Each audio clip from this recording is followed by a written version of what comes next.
There's this theory that hitting zero means you did the best routine you possibly could. And that's not true. Stop asking for advice from people who have a lot of information if you're going to tell them that they're wrong and it will never work for you. I know there's other people that may claim that they have the best conference, and that's fair. Everyone can have their own opinion, but ours just is. We run the best conference. I'm going to go more into that in a minute.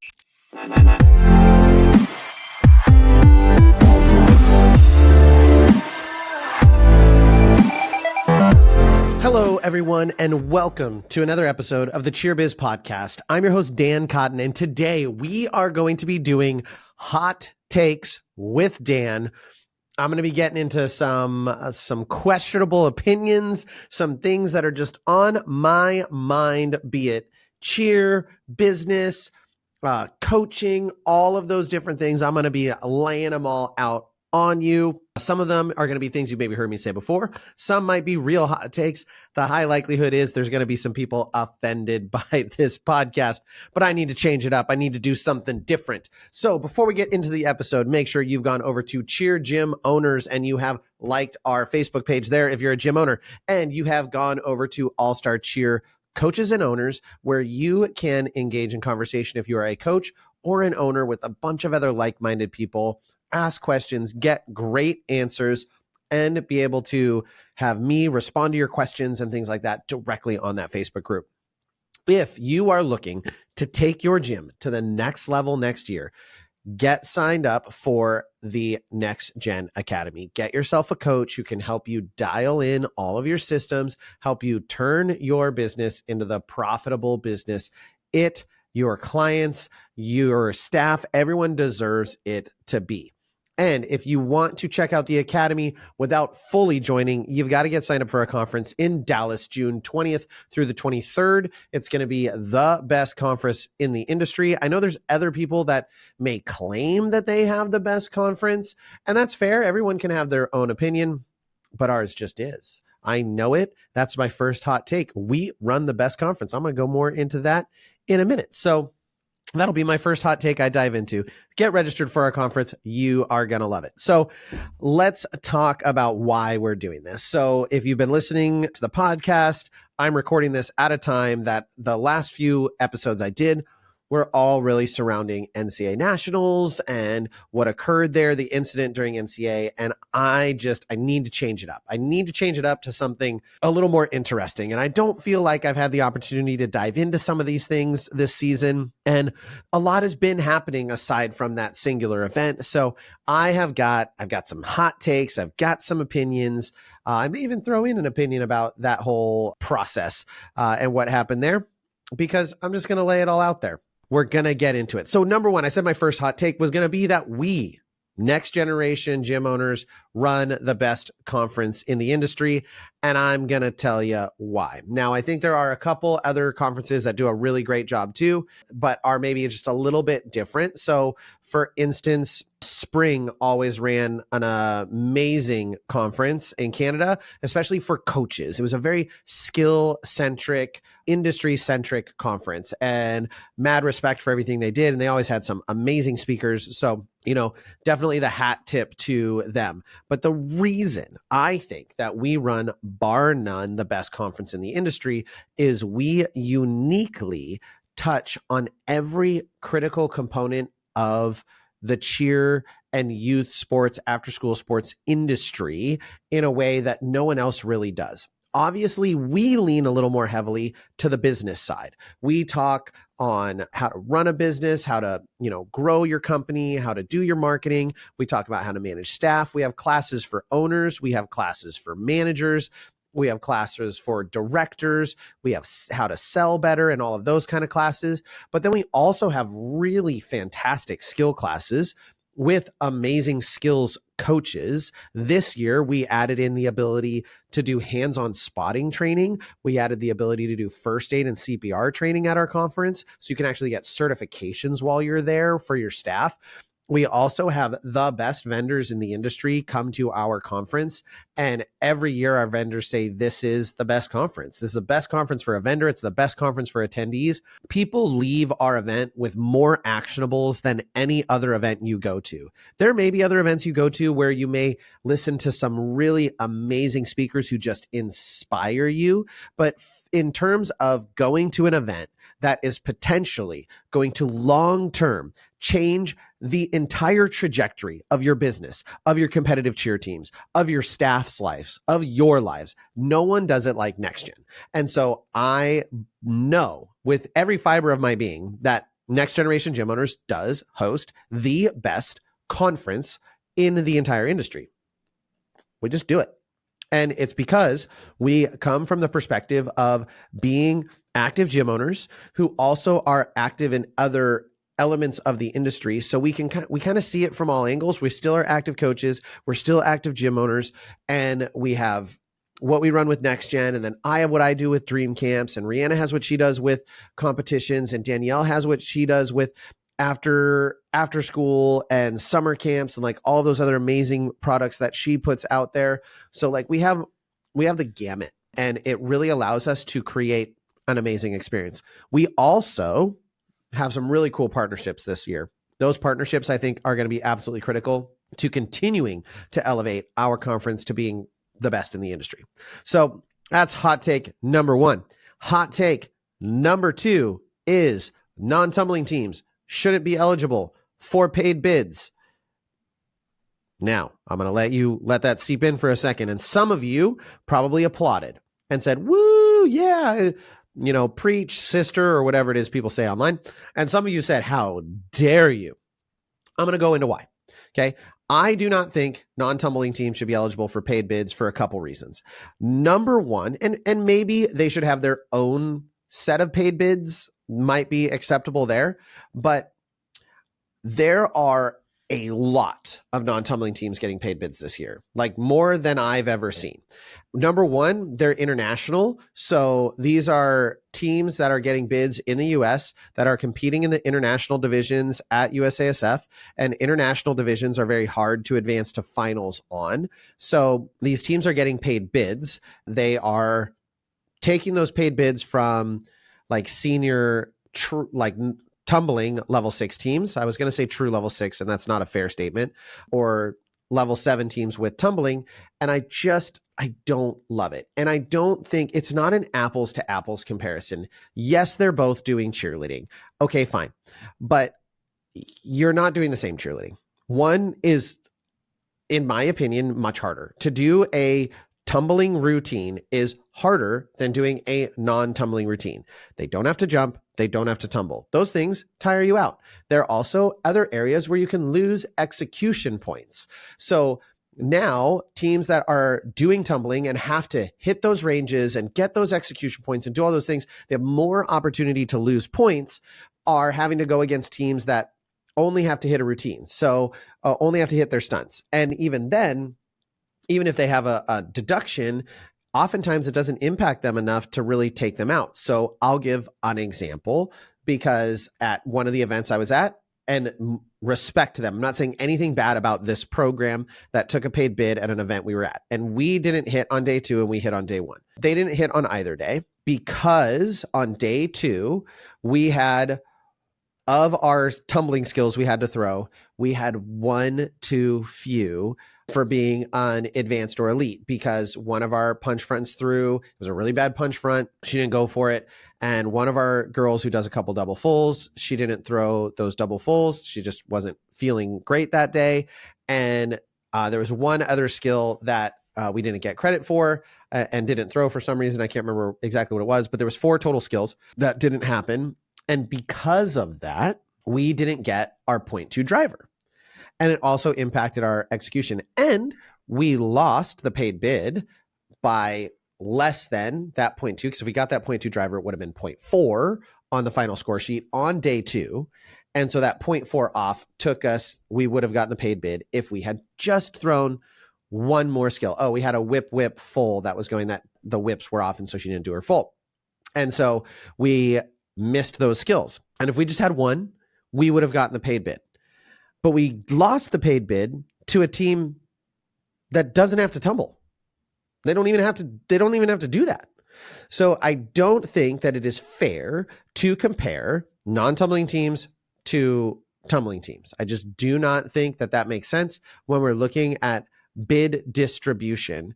And I was actually just going through, we're headed to our last event next week at USA Nationals, and I was looking at all the teams with paid bids.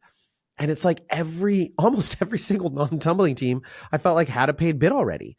On top of that, non-tumbling teams tend to be, in fact, I think maybe they all are, I don't know. No, there are senior non-tumbling. They tend to be international non-tumbling, which also is like, okay, well, yeah, my 14-year-olds are competing against 28-year-olds for bids. Now, I get that that's the way the industry is, but I miss the days back when non-tumbling teams didn't get paid bids. Now, if you have a non-tumbling team, I get it. You're like, Dan, I disagree with you. I have a non-tumbling team. Don't tell me my kids don't deserve that. And I'm not saying that they don't deserve to be rewarded. I'm not saying they don't deserve to be a division.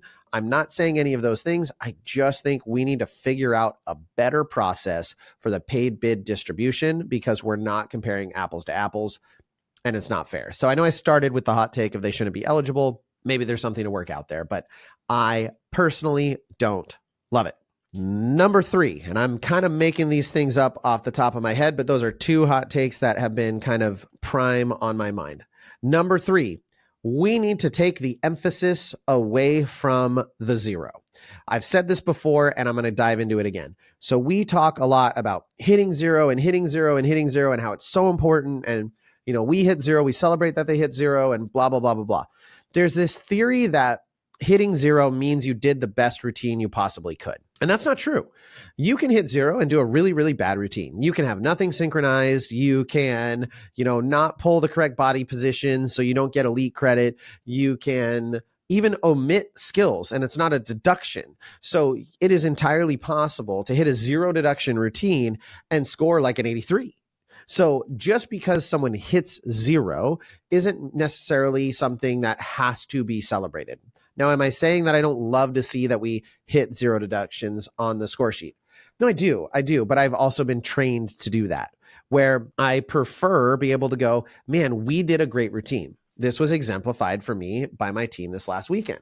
We didn't hit zero on our day 2 score. And my kids were devastated this last weekend. Like they came off the stage and were like, oh my gosh, we didn't hit. Like they felt so bad, but their score was better. Their score was better than day 1. Now, granted, we didn't hit on day 1 either, but we technically had more deductions on day 2, but our raw score was better because we actually got an extra driver because where our drop occurred made us score higher because we were able to get a double down, which kind of was our safety skill, which we didn't get the day before. And we also just had some better execution in areas. So we actually went up in score, even though we didn't hit zero. So we need to take away, like, I'm not saying you don't encourage hitting zero and that shouldn't be the goal, but it can't be the be all end all. And on top of that, there are so many divisions where like hitting zero just isn't enough. It doesn't matter enough to just hit zero. You can hit zero and still get last freaking place. It makes things confusing for the kids. It makes things confusing for the parents. And we just need to de-emphasize the zero. It's still something to talk about, but it should be emphasized on a similar level as to general execution or other things you have going on. And we should be making sure that we're taking time to educate our families on what the score sheet is. Hot take number 4. I don't like the United score sheet very much. It's not my favorite. I think it needs some improvement. And I miss comparative scoring. Now, has it worked out for me sometimes? Yes, absolutely it has. But it is so impossible for a team with a lot of talent, for a team with a lot of skills to separate themselves out from teams that have a lot less. And it just comes down to basically an execution competition. And although I can see the value in that from the perspective of it makes it a little bit easier for the judges. Now they just need to judge execution. Now a singular judge not loving your routine could really, really hurt you. So if you have a dance judge, like you have a team that scores, almost a perfect score in dance every competition, but you go to an event and that dance judge just doesn't really like your dance, and you're not going to change it between day 1 and day 2, and they just don't like it. Like, you were scoring a 1 on difficulty and now you're scoring a 0.8. Well, that's 0.4 on your total score both days that you're potentially missing if they're giving you 0.8 both days. And then maybe they just don't like the way the dance reads, so they give you a little bit lower execution, even though you think it was executed really well. The next thing you know, something that used to be a 2 is now a 1.6 on your score sheet, and a 1.6 is really bad when it comes to impacting the bottom half of the score sheet. And now all of a sudden that 0.4 is doubled, and now so we've got a 0.8 taken off of our overall score. That can really, really impact you, especially when we're talking about first places and paid bids and all those different things.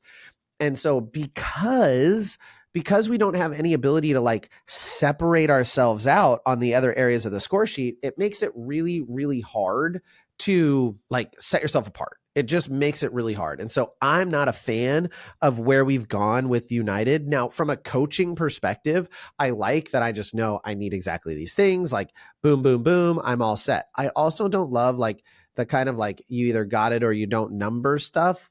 That's always been there, but we've gotten so strict about it that now, i.e., you have that one event where like you just didn't have someone do one thing and all of a sudden, bam, your score is just tanked because we have these kind of like minimum requirements. Now, do I have the perfect answer for it? Nope, I don't. I'd happy to be in a room and have discussions with people and figure out the best route. I personally, although I don't always feel that we get scored super fairly at Worlds, I think that the USASF comparative style score sheet is more my vibe. I like that because it has a lot of room for judges to like look at a division and say, wow, I think, these teams are like the top difficulty and these teams are the bottom difficulty of the division, and then reward accordingly. Now, I think you have to be really strategic with how you do something like that, because I think it actually would need, in my opinion, I would love to see Worlds do it this way, where there is like the initial scoring, and then that panel that scores that division is like pulled off for an hour, and they are looking at those scores. And like, no one has scores until this is done. They're looking at those scores, and then they're rewatching the videos and like where the placements are at, and they're making sure that the scores do accurately relate to what the placements should be. Like, yes, do I care what the points say? But I ultimately want to make sure that like the judges agree that like they watch the routines and they're like, yep, that's first, that's second, third, fourth, fifth, all the way down, because that ensures that the people are in the right placings despite where a numerical error may be off. And that's so easy to happen as a judge, because you can be sitting there and unless you're keeping a running tab, you may forget that an hour and a half earlier you were kind of impressed with that team and you were like, oh yeah, that is a higher difficulty range for them. But then you hadn't seen this other team. You see them and you're like, oh my gosh, they were amazing. But you didn't leave yourself enough wiggle room to truly adequately reward them and keep the gaps in between. So it allows for like just some leveling out and making sure that the ending placements are right. My next hot take, and I've said this 100 times, but 2575 is so silly. I just don't like it. Yes, it's benefited me before, but I don't like it. It should just be 50-50. I want to see personally, as a coach, I want the team that did the best that weekend to win, not the team that did the best on day 2 only. And sometimes it's like the best of the worst on day 2 is what happens. And I've experienced both ends. I've experienced where my team has had a better day 2 and it's allowed us to really jump. And I've experienced my team has had maybe not as good of a day 2, or like our execution on something wasn't as good on day 2, and we've got jumped. And even though we were maybe the more consistent team on the weekend. So for instance, I've had times where my team has hit one of the days and like hit with good execution, like a good score, and then had a stunt fall on the next day. And then a team that had stunt falls or multiple stunt falls both days jumped them for final placements because their day 2 score was significantly higher for whatever reason, whether maybe they got another driver or whatever the case was. And so I don't love it. I just think 50-50 is the way to go. You get a much fairer placement. I think it is going off of what teams did the best that weekend as opposed to what teams did the best on day 2. Do I have any issues with Summit and Worlds and those things being clean slate day to day? No, I don't, because there's an advancement, right? So if you were doing this at regular events where you had like prelims, semifinals, finals concept, then yeah, it makes sense to not carry the score over and do a clean slate the next day. So it's 100%, 100%. I don't actually mind that, because there would be no way to really keep that consistency, especially with things like the wild card round. Now, could you carry things over from day 1 to day 2 at a Summit event if there was no wild card? Or could you do that at Worlds if you just have semifinals and finals? Yeah, you probably could, but I'm okay with the 100%, 100%, even though I do think it's better to award the team that was the best overall on the Worlds weekend, as opposed to if you make it to finals, just be the best during finals. I don't necessarily have the solution, but my hot take is 50-50 is silly and I don't like it. My next hot take is coaches need to stop saying that mental blocks don't exist. I used to say this as a coach. I used to be like, it doesn't exist. It's not a real thing. It absolutely is a real thing. No, they don't have an actual wall in their brain, but what they are experiencing is real. And when we trivialize it to an athlete and we say that thing that you're feeling isn't real, you're not meeting the athlete on their level. Now you can say, well, it's not a mental block, it's fear, or it's this, or it's that. I get it. I get that there are a number of different ways to kind of look at that, but it's not a good look to tell your athletes that what they're experiencing isn't real or isn't true. My next hot take is gym owners should balance profit and success and growth.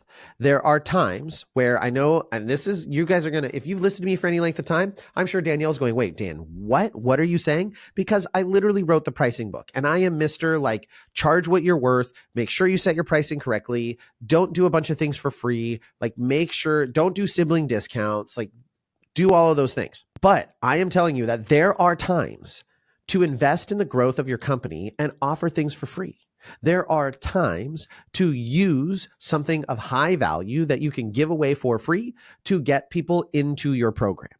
So take advantage of those opportunities to leverage something that you have. I will give you some examples of this. So you may, for instance, give away a free t-shirt when you have someone enroll in a new class membership. Now, if you were only worried about profit, you wouldn't give away that free t-shirt. That doesn't mean that it's a bad decision if it's a good incentive to get people to join.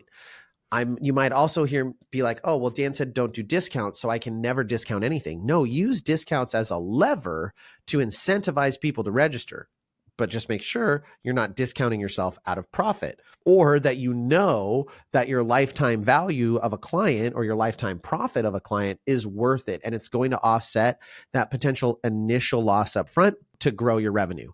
On top of that, you may decide to do things to grow your program. So for instance, I have recently started doing a free open stunt hour and a half at my gym, open to high school age athletes, middle and high school age, 7th through 12th grade. And what I'm looking for is I am using this as a tool to get boys, because boys like to stunt, in the gym and continue to grow my co-ed program. I would love to be medium co-ed next year. I would love to find more boys to be in the program. There's lots of boys that cheer locally, but not really in All-Star. And so I'd love to get working with them. And worst case scenario, they come in and stunt and have a good time and maybe come back for some classes or other things that we offer. So ultimately, I'm giving away time in the gym, basically an open spot that we could potentially bring in other revenue. I'm giving that away. I'm having a coach or two there on the investment of I'm going to get more people. So you need to balance profitability versus sometimes growth, because sometimes profit, if you are only thinking about profit and making money, it can negatively impact your growth. Next hot take, which is not that hot of a take, is you need to avoid doing things simply because they are the industry standards. So if you've not adjusted how you're doing private lessons, if you've not looked at what you're doing in terms of like a drop or a quitter's fee that may be now illegal, if you've not adjusted to using a class management system and you're still doing things an old way, or you're making people pay in cash, there's so many things that go on in this industry because it's what the industry has always done. Or if you're buying really elaborate practice outfits. Why? Because it's what we've always done, and you haven't actually evaluated the cost to benefit. You need to be making decisions on sound reasoning. My last hot take is not really a hot take. It's just something that came to mind because it came up due to a conversation from yesterday, is stop asking for advice from people who have a lot of information if you're going to tell them that they're wrong and it will never work for you. Like, this is one of my more frustrating things. I get it. You don't have to do anything. If you come to me and ask me for advice, I'm giving you advice. You can certainly not do it. But when someone comes to me and says, hey, I'm having this problem, and I say, hey, here would be my solution. Here's how I've done it. This is where I was when I was going through that. I made the same mistake you did. This is how I changed it. And they go, oh, okay. And then they don't do it. And they do it the same way again. And they come to me again and go, hey, I'm having this problem again. And I go, well, did you do what I told you to do? And they go, no. And I say, well, why not? And they go, well, I just don't think that'll work for me. Well, what do you want me to tell you now? Right? It's like the athlete who comes to you and is like, hey, coach, will you watch this tumbling skill? And you're like, yeah, absolutely. And they're like, hey, they do a back handspring and their arms are way too wide. And so they bend them and they bonk their head. And you're like, oh, okay, great effort. Love how hard you're trying. Let's fix your arms. Get your arms a little bit closer to your ears and try and drive through and block at the ground. And they go, that doesn't work for me. I can only reach my arms if they're wide. Well, okay. I don't know what to tell you then. Like, this is what I'm telling you based off of my experience. And like, I know better than you. I'm not going to do it. That can't, like, if you're going to go to people and I see this all the time in like groups and stuff, people will ask for advice and then someone will give advice and people start arguing with them. Look, if they have advice that you don't want, just don't take it. It's fine. But also don't take advice from people who don't have what you want. If people have what you want, then it's very likely that they may have some information that you don't, that you can pull from and grow from. Maybe you don't take the whole thing because they didn't give you the entire package, but maybe there's that nugget that really can grow your business. I said that was going to be the last one, but I have one more. And this only came up because it happened in my gym last night. And I actually had this conversation with an athlete last night. Please, I've mentioned this on the podcast before. Please, for the love of your athletes, eliminate the word don't from your coaching language. It's not helpful. You need to give your athletes actions. Because I had this athlete last night. We were working on her roundup back handspring back tuck. And I said, okay, what do you need to do to make this tuck successful?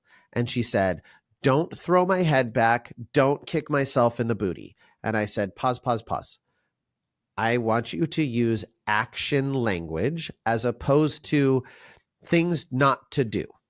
And it was hard for her. I was like, so what if you are saying don't throw your shoulders back? What do you need to do instead?